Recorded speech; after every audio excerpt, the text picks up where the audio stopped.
आप में से बहुत से लोगों को विदेश यात्रा करना या फिर विदेश में रहना पसंद होगा, जिसके लिए लोग कड़ी मेहनत करके पैसे जमा करने और विदेश में नौकरी तलाश करने की कोशिश करते हैं। विश्व के सबसे अमीर और समृद्ध देशों में से एक सिंगापुर में भारतीय लोगों की संख्या काफी ज्यादा है, लेकिन आपको ये जानकर हैरानी होगी कि 50 साल पहले इस देश की तस्वीर बिल्कुल अलग थी। यहाँ ना तो बड़ी बड़ी बिल्डिंग्स थी और ना ही आम लोगों की आमदनी इतनी ज्यादा थी। सवाल खड़ा होता है कि आखिर सिंगापुर महज 50 साल के अंदर इतना अमीर देश कैसे बन गया। सिंगापुर के अमीर बनने की दास्तान।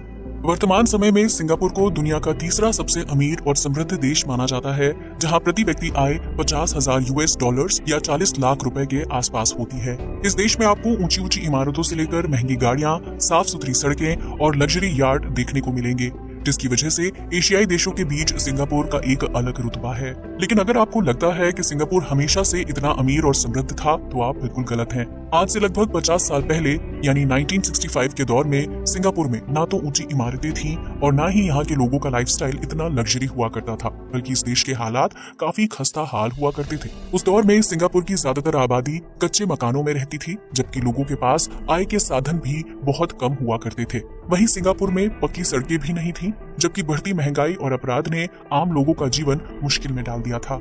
तो सवाल खड़ा होता है कि आखिर सिंगापुर ने ऐसी क्या तिकड़म लगाई जिसकी वजह से उसकी गिनती दुनिया के सबसे अमीर देशों में की जाती है। सिंगापुर का क्षेत्रफल सिर्फ 728 स्क्वायर किलोमीटर है, जिसकी वजह से इसकी गिनती दुनिया के सबसे छोटे देशों में भी की जाती है।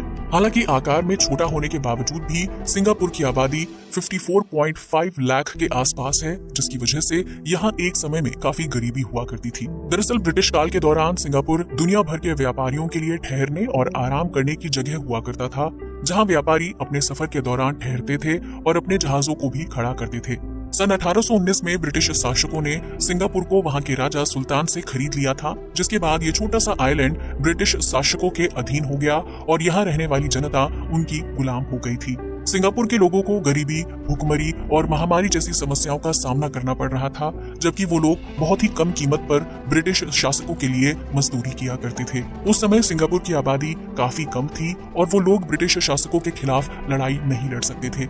लेकिन साल 1940 में द्वितीय विश्व युद्ध के दौरान जापान और जर्मनी ने सिंगापुर पर हमला कर दिया था, जिसकी वजह से वहां ब्रिटिश सैनिकों को काफी नुकसान उठाना पड़ा था। साल 1942 में जापान ने सिंगापुर को हथियाने में कामयाबी हासिल कर ली थी, जिसकी वजह से यहाँ के लोगों को एक बार फिर गुलामी का सामना करना पड़ा था। लेकिन साल 1945 में अमेरिका ने जापान पर बमबारी कर दी थी, जिसकी वजह से जापान सैनिकों को काफी ज्यादा नुकसान पहुंचा था और इस नुकसान की भरपाई करने के लिए सिंगापुर में जापानी सैनिक तुरंत अपने देश की तरफ रवाना हो गए थे। सिंगापुर को खुद ब खुद जापान से छुटकारा मिल गया था, लेकिन तब तक इस देश के आर्थिक हालात बहुत ही ज्यादा खराब हो चुके थे। इस समय तक सिंगापुर के ज्यादातर नागरिक नशे के आदी हो चुके थे, जो अपनी जरूरतों को पूरा करने के लिए लूटपाट और हत्या जैसी अपराध को अंजाम देने से भी पीछे नहीं हटते थे। ब्रिटिश सैनिकों ने एक बार फिर सिंगापुर पर अपना कब्जा करने की कोशिश की, लेकिन तब तक सिंगापुर के नागरिकों ने विरोध करना सीख लिया था और इस विरोध में सबसे ऊंची आवाज उठाने वाले व्यक्ति का नाम ली कुआन यू था। ली ने सिर्फ सिंगापुर के नागरिकों को विरोध करने के लिए ही प्रोत्साहित नहीं किया था, बल्कि उन्होंने साल 1954 में पीपुल्स एक्शन नाम की एक पार्टी का गठन भी किया था। इसके बाद सिंगापुर में ली की पार्टी बनकर तैयार हो गई थी, जिसने देश का नेतृत्व करने का फैसला किया था और साल 1959 में ली स्वतंत्र सिंगापुर के पहले प्रधानमंत्री बनने में सफल रहे थे। लेकिन उनके सामने बहुत सारी चुनौतियां थी, जिसमें सिंगापुर को अपने पैरों पर खड़ा करना और लोगों को नशे से मुक्ति दिलाना सबसे अहम काम था। ली ने फैसला किया कि वो सिंगापुर को मलेशिया के साथ जोड़ देंगे, ताकि मलेशिया की आर्थिक स्थिति का लाभ सिंगापुर को भी मिल सके। इस तरह 16 सितंबर 1963 को सिंगापुर मलेशिया का हिस्सा बन गया था, जिसमें ये शर्त रखी गई थी कि सिंगापुर की कमाई का लगभग 40% हिस्सा टैक्स के रूप में मलेशिया सरकार को दिया जाएगा। इस दौरान मलेशिया के कई नागरिक सिंगापुर में आकर बस रहे थे, जिसकी वजह से सिंगापुर के नागरिकों में रोष बढ़ता जा रहा था और ली को अपने ही नागरिकों के विरोध का सामना करना पड़ा। ली ने महज 2 साल बाद मलेशिया से सिंगापुर को अलग करने का फैसला कर लिया और साल 1965 में सिंगापुर फिर से एक स्वतंत्र देश के रूप में उभरकर दुनिया के सामने आया था। हालांकि उस समय तक सिंगापुर में ब्रिटिश सैनिक हुआ करते थे, लेकिन साल 1971 में ब्रिटिश सैनिकों ने सिंगापुर को पूरी तरह से छोड़ दिया था। प्रधानमंत्री ली ने सिंगापुर में प्रत्येक नागरिक का मिलिट्री में होना अनिवार्य कर दिया था, जिसकी वजह से 18 साल से ज्यादा उम्र के युवा सिंगापुर की सेना में अपना योगदान देते थे। सिंगापुर के पास ना तो खेती करने की जमीन थी और ना ही कोई प्राकृतिक तेल या ईंधन जिसे बेचकर इस देश की आर्थिक स्थिति में सुधार किया जा सकता था। लेकिन सिंगापुर के पास समुद्र था और बंदरगाह भी। लिहाजा प्रधानमंत्री ली ने इन बंदरगाह और समुद्री रास्तों को अपने देश की कमाई का जरिया बनाने का फैसला किया। उस दौर में समुद्री व्यापार काफी तेजी से फल फूल रहा था। लिहाजा सिंगापुर के आसपास से गुजरने वाले और बंदरगाह पर ठहरने वाले जहाजों से शुल्क लिया जाता था।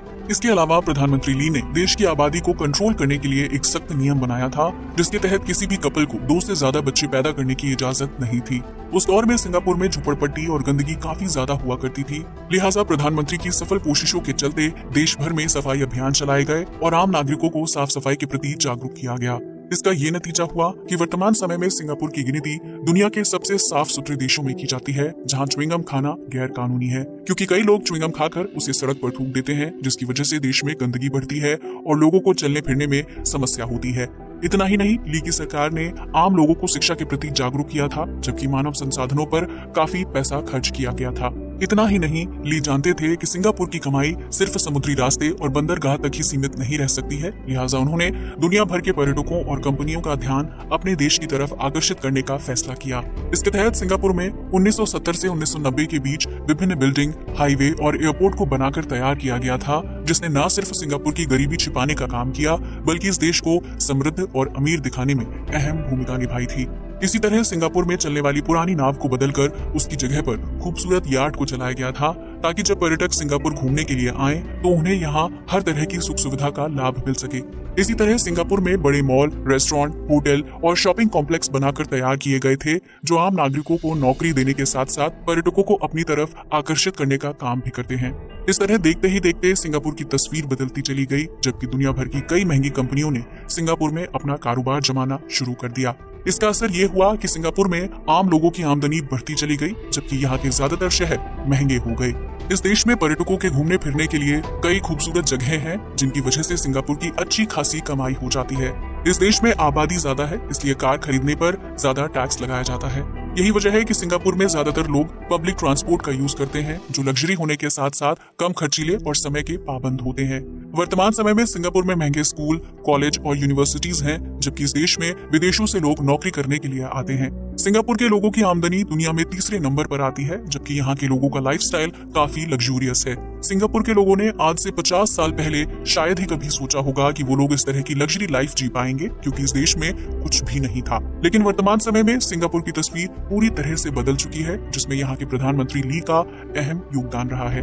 अगर ली ने अपने प्रयासों और नियम कानून के चलते सिंगापुर की तस्वीर सुधारने की कोशिश ना की होती, तो शायद आज भी ये देश ब्रिटिश या जापानी देश का गुलाम होता। आज के लिए बस इतना ही। जय हिंद दोस्तों।